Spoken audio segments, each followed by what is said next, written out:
انسانی زندگی کی دو حالتیں ہوتی ہیں۔ کچھ لوگ بڑی محتاط، بڑی تقوی والی، بڑی پرہیزگاری والی زندگی گزارتے ہیں۔ کچھ لوگ ایسے ہوتے ہیں جو غیر محتاط شب و روز گزارتے ہیں۔ ظاہر ہے جو آدمی احتیاط نہیں کرتا، پرہیز نہیں کرتا، وہ بیمار ہو جاتا ہے، صحت کے، طبیعت کے مسائل بن جاتے ہیں۔ اور جو لوگ ذرا محتاط زندگی گزاریں، احتیاط سے وقت گزاریں، وہ بہت ساری بیماریوں سے، بہت ساری پریشانیوں سے بچتے ہیں۔ یہی حال دین کے معاملات کا ہے کہ جو لوگ محتاط زندگی گزارتے ہیں انہیں متقی اور پرہیزگار کہا جاتا ہے۔ جو لوگ بات کرنے میں احتیاط نہیں کرتے، رزق کمانے میں احتیاط نہیں کرتے، حقوق العباد کے مسئلے میں محتاط نہیں ہوتے، دینی اور اسلامی ذمہ داریوں کے لحاظ سے محتاط نہیں ہوتے، وہ لوگ بھی روحانی طور پر بیمار ہوتے ہیں اور قیامت کے دن بھی وہ خدا نخواستہ آزمائش کا شکار ہوں گے۔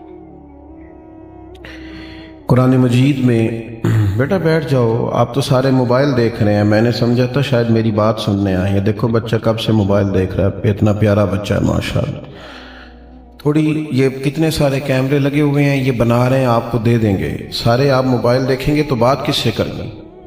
آپ جو سامنے بیٹھے ہیں اس لیے آپ سے کہا ہے کہ ذرا آپ کو تو مخاطب کر کے آپ سے بات کرنا ہوتی ہے، تو اس لیے تھوڑی تکلیف دیتے ہیں۔ اور ویسے بھی بہت زیادہ کیمروں میں رہنا ٹھیک نہیں رہتا، اب تو ہمیں تکلیف ہونے لگی ہے۔ دل کرتا ہے کسی سے بات کریں، وہ بات کرنا ہی نہیں چاہتا، وہ صرف تصویر اور ویڈیو بنانا چاہتا ہے۔ دل کرتا ہے کوئی دعا لے، کوئی دعا دے، لیکن یہاں تو لوگ کہتے ہیں فوٹو دو اور فوٹو لو۔ ماحول ہی بالکل عجیب ہو گیا، اس لیے وہ شہرت سے بچنے والا پیچھے پیچھے رہتا ہے۔ اب دل کرتا ہے کہ کم آیا جائے تاکہ چلیں کچھ دیر کیمروں سے تو بندہ بچے، تھوڑی باتیں سنیں۔ اللہ رسول کی بات کا بہت زیادہ ادب ہے، اس ادب کو سمجھیں۔ میرے عزیز، بار بار ایک لفظ قرآن و سنت میں استعمال ہوتا ہے جس کو تقوی کہا جاتا ہے۔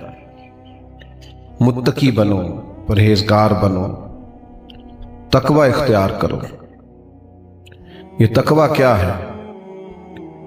حضرت سیدنا عمر فاروق رضی اللہ تعالیٰ عنہ نے حضرت ابی بن کعب رضی اللہ تعالیٰ عنہ سے پوچھا کہ یہ جو بار بار قرآن و سنت میں تقوی کا ذکر آتا ہے تو تقوی کیا ہے؟ تو آپ عرض کرنے لگے حضور کوئی آدمی کسی تنگ رستے سے گزر رہا ہو نا، اور لباس اس نے کھلا پہنا ہوا، عرب کے لوگ کھلا لباس پہنتے تھے، جبے پہنتے تھے، اور دونوں وہ جو تنگ رستہ ہے اس کی دونوں جانب کانٹے دار جھاڑیاں ہوں، تو بتائیے وہ آدمی گزرے گا تو کیسے گزرے گا؟ تو حضرت عمر فرمانے لگے سادی سی بات ہے، ذرا اپنے کپڑوں کو سمیٹ کے گزرے تاکہ دائیں بائیں جو جھاڑیاں ہیں اس کے کپڑوں سے لگ نہ جائیں۔ حضرت ابی بن کعب کہنے لگے بس حضور دنیا میں بھی دونوں جانب گناہوں کی جھاڑیاں ہیں، جو ذرا بچ کے اپنی قبر میں پہنچ گیا اسے متقی اور پرہیزگار کہا جاتا ہے۔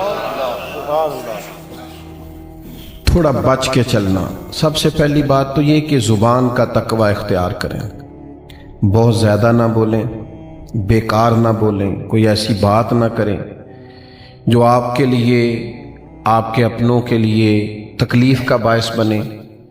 زبان پر پہرا بٹھائیں۔ بہت سارے جرم صرف زبان کی غلط گفتگو کے سبب سے ہو جاتے ہیں، اس لیے نبی کریم علیہ السلام نے فرمایا کہ تم بعض اوقات بات کرتے کرتے ایسا جملہ بول دیتے ہو تمہیں خبر بھی نہیں ہوتی اور اللہ تمہارے لیے جنت کا فیصلہ کر دیتا ہے، اور بعض اوقات تم بات کرتے کرتے ایسا کمزور جملہ بولتے ہو، غلط جملہ بولتے ہو، نامناسب بات کرتے ہو کہ اس ایک بات کی وجہ سے رب تمہارے لیے جہنم کا فیصلہ کر دیتے.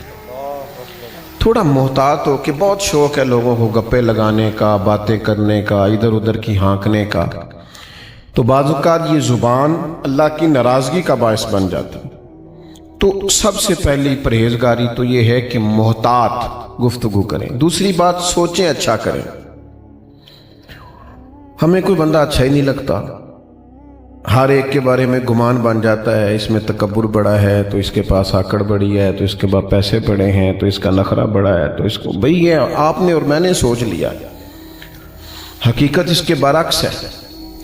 اچھا گمان رکھیں، اچھا سوچیں. کوئی بعضوں کا چیز ایسی نظر آئے جو نامناسب ہو تو کوئی اچھا مفہوم اس کا بیان کر لیں. یعنی کسی بندے نے آپ سے صحیح سلام نہیں لی آج، تو یہ بھی کہا جا سکتا ہے تکبر بڑا ہے، اور یہ بھی کہا جا سکتا ہے کہ لگتا ہے بیچارہ پریشان ہے، لگتا ہے کوئی دکھ ہے، کوئی تکلیف ہے، کوئی ٹینشن ہے. تو اچھا ترجمہ کر لیا جائے، اچھا گمان کر لیا جائے. نبی پاک صلی اللہ تعالی علیہ وسلم نے فرمایا اچھا سوچنا بھی عبادت ہے، اچھا گمان کرنا بھی عبادت. تو بھولیں اچھا، سوچیں اچھا. تیسری بات، رزق کے معاملے میں بہت محتاط ہو جائیں. 100 روٹیاں ایک وقت پیٹ میں نہیں جا سکتی، اتنا بڑا پیٹ ہی نہیں بنایا اللہ نے. لاکھوں کروڑوں کھائے نہیں جا سکتے ہر روز، اتنا بڑا اللہ تعالیٰ نے وسعت نہیں بنائی. رزق جو حلال ہے، جو طیب ہے، جو پاکیزہ ہے، صرف وہ رزق حاصل کریں. یہ نہیں ہو سکتا کہ آپ کسی کے بچوں کا حق چھین کے اپنے بچوں کو کھلا جائیں اور پھر کہیں میرے گھر میں سکون ہو. تو بھئی جب اتنے سارے لوگوں کا حق مار لیا ہے تو چین کہاں سے آئے گا، اطمینان کہاں سے آئے گا؟ رزق حلال نور پیدا کر دیتا ہے، اور غیر محتاط طریقے سے لیا ہوا مال وہ انسان کو بے سکون بھی کرتا ہے، ذہنی طور پہ الجھاؤ بھی پیدا کرتا ہے، اور سب سے بڑا نقصان یہ کرتا ہے کہ جب رزق حلال نہیں ہوتا تو بندے کا اللہ سے رشتہ کمزور ہو جاتا ہے.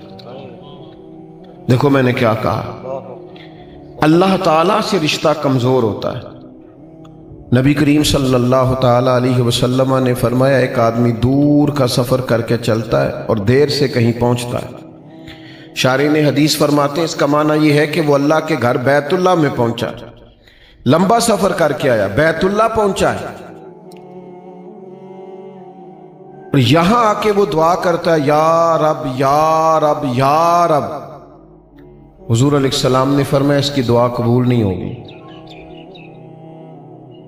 یا رسول اللہ صلی اللہ علیہ وسلم اتنا لمبا سفر کر کے آیا ہے اور اتنی مشقت سے پہنچا ہے تو کیوں نہیں قبول ہوگی؟ تو کریم فرمانے لگے اس لیے نہیں قبول ہوگی کہ اس نے جو کھایا ہے وہ بھی حرام پیسوں کا ہے، اور جو پیا ہے وہ بھی حرام پیسوں کا ہے، اور جو پہنا ہے وہ بھی حرام کا. تو جب تک رزق حلال نہ ہو دعائیں قبول، تو محتاط کمائیں نا، محتاط لائیں نا. پھر ایک اور بات بھی آپ کو عرض کروں، حلال میں برکت بڑی ہوتی. پیسے تھوڑے ہوتے ہیں پر ان میں برکت ہوتی.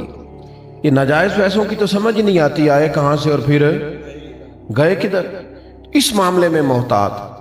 تیسری چوتھی بات یہ کہ لوگوں کو تکلیف دینے سے بچیں، اذیت نہ پہنچائیں. ہمارا ایک مخصوص سا مزاج ہو جاتا ہے کہ میں بڑا اہم آدمی ہوں، میری بڑی خاص شخصیت ہے. کچھ لوگ تو کسی لائن میں لگنا پسند ہی نہیں کرتے، کسی نظم کا، کسی پابندی کا حصہ بننا ان کے بس کی بات ہی نہیں. یاد رکھیں احتیاط کرنی چاہیے، کسی کو اذیت نہ پہنچے، کسی کو تکلیف نہ ہو. ایسا نہ ہو کہ کوئی ہماری وجہ سے اللہ کے حضور جا کے روئے کہ اس نے بڑا ستایا ہے. اپنے وجود کو اس طرح کا نہ بنایا جائے کہ اللہ کے بندے اس سے اذیت محسوس کریں، اللہ کی مخلوق کے لیے آسانی پیدا کی جائے. حضور علیہ السلام نے فرمایا، یہ سیاستہ میں حدیث ہے، کریم فرماتے ہیں قیامت کے دن اللہ تعالیٰ کی بارگاہ میں ایک تاجر پیش کیا جائے گا. تجارت کرتا تھا، کاروبار کرتا تھا، جب اللہ تعالیٰ کی بارگاہ عالی مرتبت میں پیش ہوگا تو رب فرشتوں سے فرمائے گا میری رحمت کا فیصلہ ہے کہ اسے جنت عطا کی جائے۔ تو ہر آدمی کو اپنا پتہ تو ہوتا ہی ہے، من نانم کے من دانم، پتہ تے سارا ہے سردار نو کیتیاں دا، پتہ تو ہوتا ہے نا بندے کو اپنے اعمال کا۔ تو وہ تاجر اللہ کے حضور عرض گزار ہوتا ہے، مالک مجھے تو اپنے اعمال کا پتہ ہے، میرے اندر تو ڈھیروں کوتاہیاں ہیں، لیکن یہ جو سبب بنا ہے میرے لیے بخشش کا، وہ سبب کیا ہے؟ کس چیز کی برکت سے اللہ تعالیٰ نے مجھے معاف کیا ہے؟ تو حضور علیہ السلام فرماتے ہیں رب کریم اس تاجر سے فرمائے گا تو تجارت کرتا تھا، کاروبار کرتا تھا، پھر کچھ لوگ تجھ سے ادھار بھی لے جاتے تھے، پھر تو اپنے لوگوں کو بھیجتا تھا پیسے لینے کے لیے کہ وہ فلاں آدمی لے گیا تھا مال، اس سے پیسے لینے، تو کہا کرتا تھا کہ جو جان بوجھ کے نہ دے اس پہ سختی کرنا۔ میری طرف دیکھ رہے ہیں آپ، جو جان بوجھ کے نہ دے اس پہ سختی کرنا، لیکن اگر کوئی تنگ دست ہو، مجبور ہو، کمزور ہو، غریب ہو تو اس پہ آسانی کر دینا ہمارا گزارا ہوتا ہے، تو کہا کرتا تھا۔ تو تاجر عرض کرے گا مالک میں کہتا تھا کہ یار اگر کوئی مجبور ہوا نا تو اسے گنجائش دینا، ہمارا تو کام چلتا ہے، ویسے ہم غریبوں کو گنجائش نہیں دیتے۔ ہاں جی کسی تگڑے کو پیسے لینے ہون تو انہوں آکھی دا پائی تو کیویں دے سکنا ہے، بندہ ماڑا ہوئے تو انہوں آندے نے بھی سویرے دینے نہیں تو میں تینوں لپڑ لینا ہے، غریب آدمی ہے، پتہ ہے اس بیچارے نے روب میں آ جانا۔ تو حضور علیہ السلام کی ایک حدیث آپ نے یاد رکھنی ہے، نبی پاک علیہ السلام نے فرمایا اگر تم نے کسی شخص سے کچھ رقم لینی ہے اور بندہ تنگ دست ہے، مجبور ہے، دے نہیں پا رہا، تو کریم فرماتے ہیں اسے مہلت دے دو، جتنی دنوں کی تم اسے مہلت دو گے، جتنے پیسے تم نے اس سے لینے ہوں گے اتنے پیسے اللہ روز صدقہ کرنے کا ثواب عطا فرمائے۔ آسانی کر دو اللہ کے بندے کو۔ تو حضور فرماتے ہیں اللہ تعالیٰ اس تاجر سے فرمائے گا تو کہتا تھا کہ بھئی جو تنگ دست ہوا آسانی دینا ہمارا تو کام چلتا، مالک میں کہتا تھا، تو اللہ فرمائے گا پھر بتا نا تو میرے بندوں پہ آسانی کرتا تھا، میں تیرے اوپر آسانی نہ کروں؟ اس کو سمجھیں آپ، تکلیف نہ دیں، لوگوں کے لیے آسانیاں پیدا کریں۔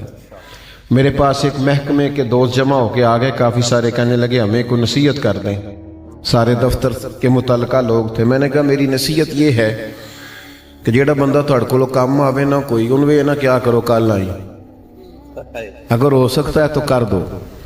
اللہ کے بندوں کو تکلیف، یہ جو رواج بن گیا نا بعض دفتروں میں کہ کل آنا، پرسوں آنا، پیر کو آنا، فلانے ٹائم آنا، یہ بریک ہے، یہ چھٹی ہے، اذیت کیوں دیتے ہیں رب کے بندوں؟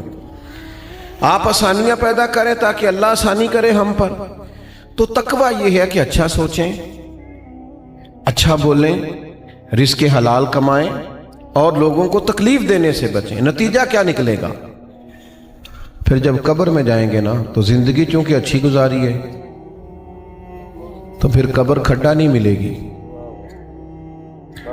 پھر قبر میں بچھو کیڑے نہیں ملیں گے، پھر قبر باغ بنی ہوئی ملے گی، باغ۔ ایک منٹ کے لیے سوچنا کہ مرنا ہے تو باغ میں جانا ہے، باغ میں کہیں باغ لگا ہو تو اس میں جانا کتنا خوبصورت لگتا ہے۔ تو حضور نے فرمایا مومن کی قبر جنت کے باغوں میں سے باغ ہے، اور باغ اتنا خوبصورت ہے کہ جس میں آنکھ کھلے گی تو پہلی زیارت ہی مدینے والے محبوب کی نصیب ہو۔ آج پھولے نہ سمائیں گے کفن میں آسی، قبر کی رات ہے ان سے ملاقات کی رات۔ تو محتاط زندگی گزاریں، اللہ سے ڈر کے وقت گزاریں۔ ایک میں آج کل دیکھتا ہوں ہمارے ماحول کے اندر سب جگہوں پہ ٹائم دینے کا رواج ہے۔ پہلے تو کوئی بندہ سیاسی سماجی ہوتا تھا نا، اب اللہ خیر کرے سارا ملک ہی سیاسی سماجی ہے، سارے سب کا ہی کوئی نہ کوئی سلسلہ ہے۔ یا میں ولیمے پہ نہیں جا سکا تو چلو بیٹے کو بھیجتا ہوں، تعزیت کو نہیں جا سکا تو میں پرسوں چلا جاؤں گا۔ سب کو سیٹ رکھنا ہے، تعلقات ٹھیک رکھنے، ایسا بن کے رہنا ہے کوئی ناراض نہ ہو، اچھی گڈ بک میں رہنے کا شوق ہے۔ او بھائی بندے سارے راضی کر لیے ہیں، اللہ کو راضی کرنے کا کیا کرنا؟ بندے تو اس طرح ہوتے ہیں، حضرت علی فرماتے ہیں جس طرح ریوڑ ہوتا ہے بکریوں کا، ادھر والی بکریاں کھینچ کے لاؤ تو ادھر والی نکل جاتی ہیں، ادھر والی کھینچ کے لاؤ تو یہ مخلوق کا تو یہ حال ہوتا ہے کہ ایک طرف والے لوگ راضی کرو تو دوسری طرف والے ناراض ہو جاتے ہیں، دوسرے راضی کرو تو تیسری طرف والے ناراض ہو جاتے ہیں۔ تو اللہ کو راضی کریں، اپنے کریم رب کی رضا کے لیے کچھ کریں۔ وقت گزر گیا ہے، باقی کا بھی گزر جائے گا، کوئی نہیں کسی کو پیچھے اتنا یاد کرتا، بڑے بڑے لوگ چلے گئے، کام چلتا ہے تو میں اور آپ تو کسی کھاتے میں ہی نہیں۔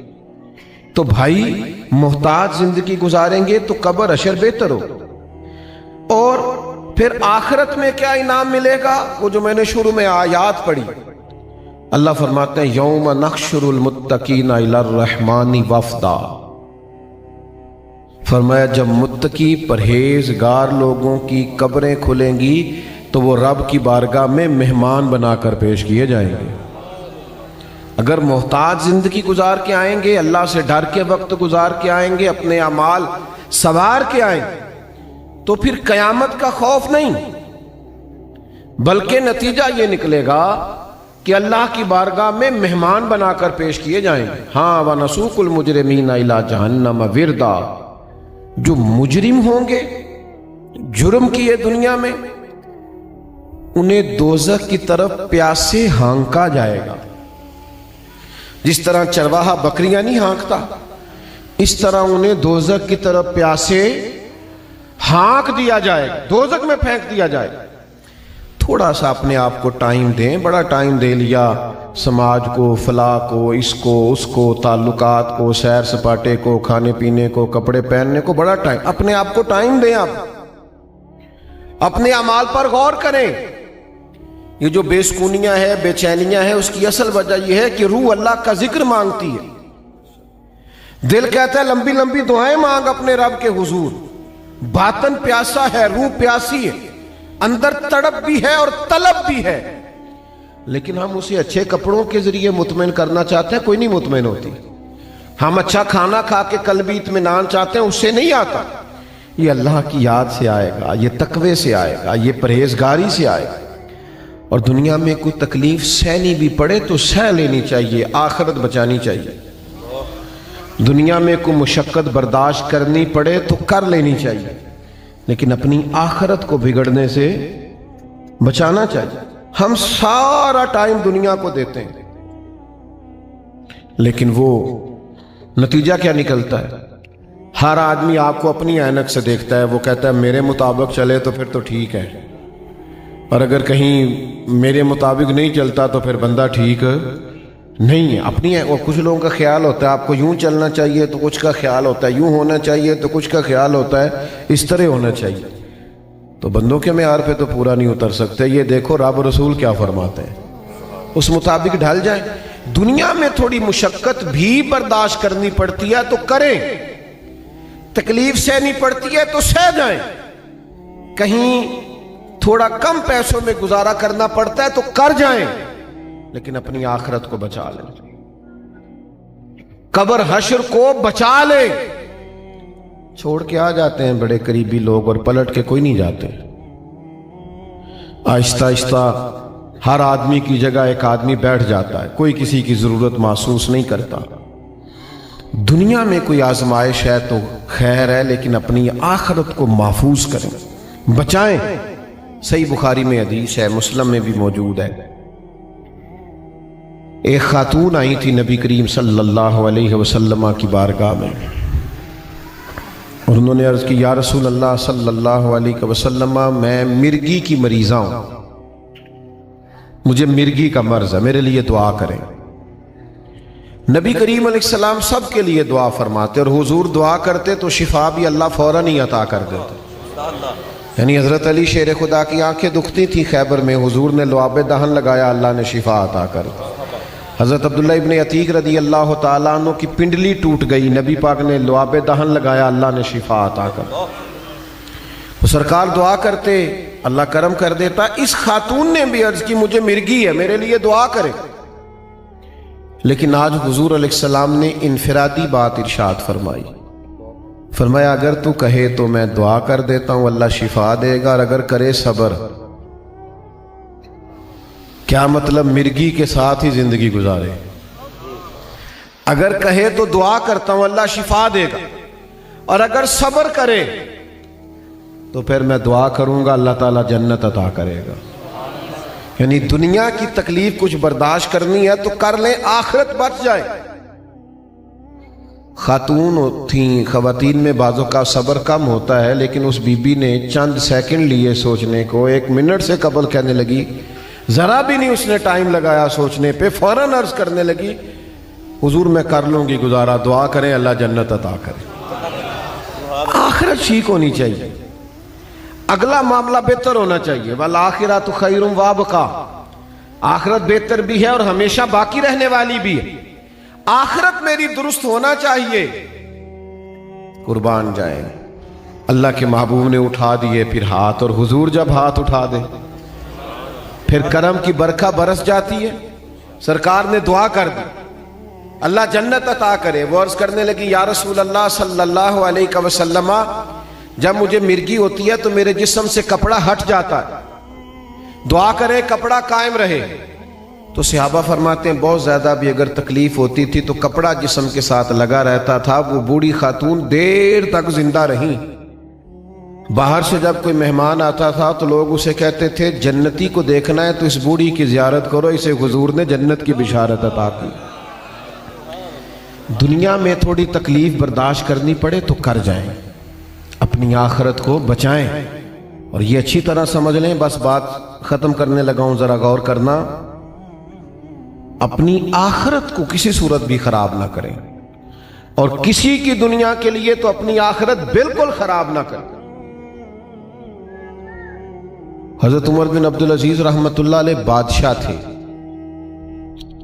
تو جب آپ کا آخری وقت تھا تو آپ نے اپنے بچوں کو بلا کے کہا تھا بیٹا میں تمہارے لیے کچھ نہیں بنا سکا، کوئی دنیا داری جمع نہیں کر سکا۔ اور کہنے لگے اس کی وجہ یہ تھی کہ تمہارا باپ بزدل تھا، دوزخ سے ڈر گیا، اگر دلیر ہوتا جہنم کی آگ سے نہ ڈرتا تو بڑا مال جمع کرتا۔ میں ڈر گیا تھا، میں نے اپنی آخرت تباہ نہیں کی تمہاری دنیا بنانے کے لیے، تو مجھے معاف کر دینا۔ تو آپ کے بچے کہنے لگے ابا جی لوگوں کے بچے بھی گلیوں سے گزرتے ہیں، حال اور ہوتا ہے، ہم جب گزرتے ہیں لوگ آپ کو بھی دعائیں دیتے ہیں، ہمیں بھی دعائیں دیتے ہیں۔ باقی جو بادشاہ گزر گئے، بڑا بڑا مال چھوڑ کے گئے، ان کے بچے مسجدوں کے آگے مانگا کرتے تھے، بھیک مانگتے تھے، اور جناب عمر بن عبدالعزیز کے بچوں کو اللہ نے بڑی شانیں عطا فرمائی۔ تو کبھی بھی آخرت کے معاملے میں اپنے بھی، اولاد کے معاملے بھی اپنے آپ کو محتاط کریں، اگلی زندگی سنور جائے تو پھر انقلاب آتا ہے۔ اللہ تعالیٰ مجھے اور آپ کو سمجھنے کی توفیق دے۔ ایک بار سورہ فاتحہ پڑھیں، 3 بار سورۃ اخلاص پڑھیں، اول آخر درود شریف پڑھیں، موبائل جیبوں میں ڈال لیں، ہاتھ اللہ کے حضور اٹھا لیں تاکہ ہم دعا کر سکیں۔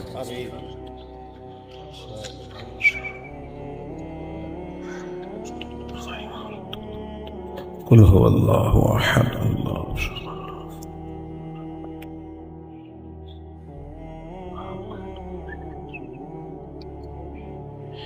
بسم اللہ قل هو اللہ احد الحمد للہ رب العالمین والعاقبۃ للمتقین والصلاة والسلام علی سید الانبیاء والمرسلین ربنا آتنا فی الدنیا حسنۃ وفی الآخرۃ حسنۃ وقنا عذاب النار۔ مالک جتنے قرآن مجید پڑھے گئے، سورہ یاسین، سورہ ملک، سورہ رحمان، کلمہ شریف، درود پاک، جو کچھ بھی تلاوت کیا گیا اپنی بارگاہ رحمت میں قبول فرما۔ نبی کریم رؤوف الرحیم سید عالم صلی اللہ علیہ وسلم کے حضور ناز ہدیۃً تحفۃً نذرانۃً پیش کرتے ہیں، اپنے فضل و کرم سے قبول فرما۔ تمام انبیاء کرام علیہم السلام کی بلند و بالا پاک بارگاہوں میں پیش کرتے ہیں، اپنے فضل سے قبول فرما۔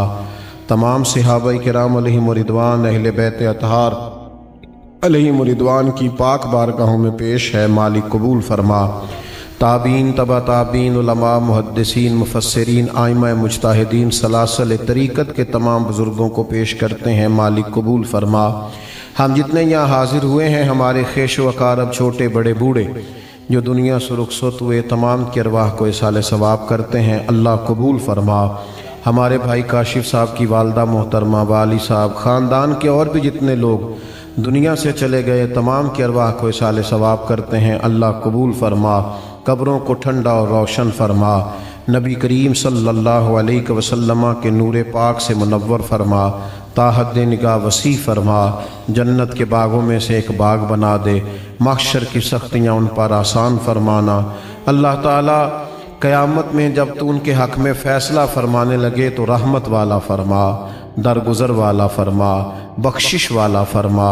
انسان ہونے کے ناطے جہاں جہاں بھول گئے، کمی کمزوری سستی غفلت ہو گئی، اپنے فضل سے معاف فرما۔ دامے درمے قدمے سکھنے چھوٹی یا بڑی جتنی بھی نیکیاں کی ہیں قبولیت کا درجہ عطا فرما۔ اللہ تعالیٰ اس گھر میں خیر و برکت کا نزول فرما، آسانی فرما، رحمت فرما۔ یہ ساری دعائیں ہم سب کے حق میں بھی قبول فرما۔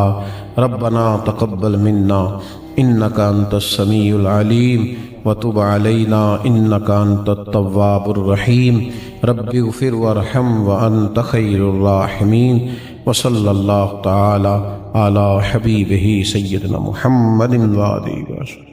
اچھا گمان اپنی زندگی میں آپ سوچ لیں کہ لوگ اچھے ہیں، پھر یقین کریں آپ کو بڑا مزہ آئے گا۔ آپ کو زندگی میں بڑے بڑے میٹھے لوگ ملیں گے، با مروت لوگ ملیں گے، با وفا لوگ ملیں گے۔ اخلاق اگر آپ نے شروع کرنا ہے تو سب سے پہلے ذہن سازی کریں اور یہ بات لکھ لیں دل کی تختی پر کہ جب آپ اچھا سوچتے ہیں تو پہلا نفع یہ ہوتا ہے کہ رب آپ کے دل کو سکون عطا فرماتا ہے، اللہ آپ کو راحت دیتا ہے جب آپ اچھا سوچتے ہیں۔ حضرت بشر حافی رحمت اللہ علیہ کے بارے میں شیخ عبداللہ یافعی نے روض الریاحین کے اندر لکھا ہے، حضرت بشر حافی بہت بڑے درویش تھے۔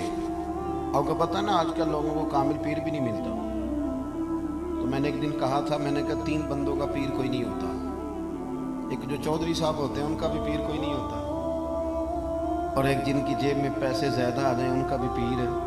ناراض ہو گئے آپ؟ اور تیسرا جو آدمی کو 4 ڈگریاں لے لینا، چاہے سیپلیوں میں بھی یہ کر لے، اس کا بھی پیر کوئی نہیں ہوتا، اس کا بھی تھرمامیٹر تگڑا ہو جاتا ہے۔ وہ درس نظامی کے عالم سے آ کے پوچھتا ہے آپ کی تعلیم کتنی ہے؟ وہ کہتے ہیں جی میں نے درس نظامی، نہیں وہ تو ٹھیک ہے تعلیم کتنی ہے؟ تو نے تو 3 سیپلیوں میں بھی یہ کیا ہے۔ اللہ کے فضل سے مدارس اسلامیہ کے چوتھے سال کا بچہ وہ کسی ماسٹر ڈگری والے کو قریب پھٹکنے نہیں دیتا۔ کیا سمجھتے ہیں ٹسٹ تے پکھڑا کوار گندل اسی اور بھی بوٹیاں جاننے ہیں؟ یہ تو ہم نے بچوں کو سمجھایا ہوا ہے کہ آپ کی زبان سے میٹھے جملے ہی اچھے لگیں گے۔ آپ میری بات پر توجہ کریں۔ حضرت بشر حافی بہت بڑے شیخ تھے، امام احمد بن حنبل جیسے لوگ ان کی عزت کرتے، توقیر کرتے، اکرام کرتے، ان کی محفل نور کی حاضری دیتے، لیکن سارا بغداد قدر کرتا۔ ایک تاجر تھا بغداد کا، وہ کہتا مجھے نہیں بابا اچھا لگتا جی وہ آپ کو کیوں نہیں اچھے لگتے؟ کہنے لگے وہ جمعے والے دن نا جماعت کے ساتھ نماز پڑھتے ہیں پر باقی نماز پڑھتے نہیں اور گھر چلے جاتے، لو کر لو بات۔ بہت سارے لوگوں کو شکوہ ہوتا ہے کہ ہمارا امام جو ہے وہ عصر کی سنتیں پہلی نہیں پڑھتا اور عشاء کی پہلی سنتیں نہیں پڑھتا۔ تو میں کہتا ہوں جس چیز کو رب رسول نے فرض نہیں کیا آپ کیوں کرتے؟ پڑھنی چاہیے انہیں، خیر کی بات یہی ہے، عمدہ بات یہی ہے، پر اتنی زیادہ تنقید، اتنی زیادہ، اور سارے فیصلے دوسروں کے لیے کر لیے نیک ہونے کے۔ وہ کہتے ہیں جی وہ بابا جی نا فرض پڑھتے تھے جماعت کے ساتھ تو باقی نماز جماعت کے ساتھ نہیں پڑھا کرتے تھے، چلے جاتے تھے تو مجھے اچھے نہیں لگتے تھے۔ لوگوں نے مجھے سمجھایا کہ اللہ کا نیک بندہ ہے، بڑے بڑے علماء اور ذی شعور لوگ قدر کرتے ہیں اور آپ کا یہ حال ہے۔ کہتا ہے میں نے ایک دن سوچا کہ میں پتہ تو کروں بابا جاتا کہاں ہے ویسے جمعے والے دن، اتنی جلدی کاہے کی؟ کہتے ہیں میں نے ان کے ساتھ نماز جمعے کی ادا کی ایک ہی صف میں۔ حضرت بشر حافی سلام پھیرا، دعا بھی نہ مانگی اور اٹھ کے نکل گئے۔ کہتے ہیں جب وہ چلے تو میں بھی پیچھے چلا، ایک نان بائی کی دکان پہ پہنچے تو چند نان خریدے۔ میں نے کہا خو پیر صاحب کو بھوک نے ستایا، تو روٹی کی خاطر سنت اور نوافل چھوڑ دی۔ پھر وہ آگے بڑھے اور ایک ہوٹل سے انہوں نے کباب خریدے۔ میں نے کہا خو دیکھو ان کی عمر دیکھو اور ان کے ذائقے دیکھو۔ پھر وہ جب جنگل کی طرف بڑھے تو میں نے سوچا کہ یہ نا سبزے پہ بیٹھ کے اب کھانا کھائیں گے لوگوں سے چھپ کے اور لوگوں کو بتائیں گے کہ روزے زیادہ رکھتا ہوں،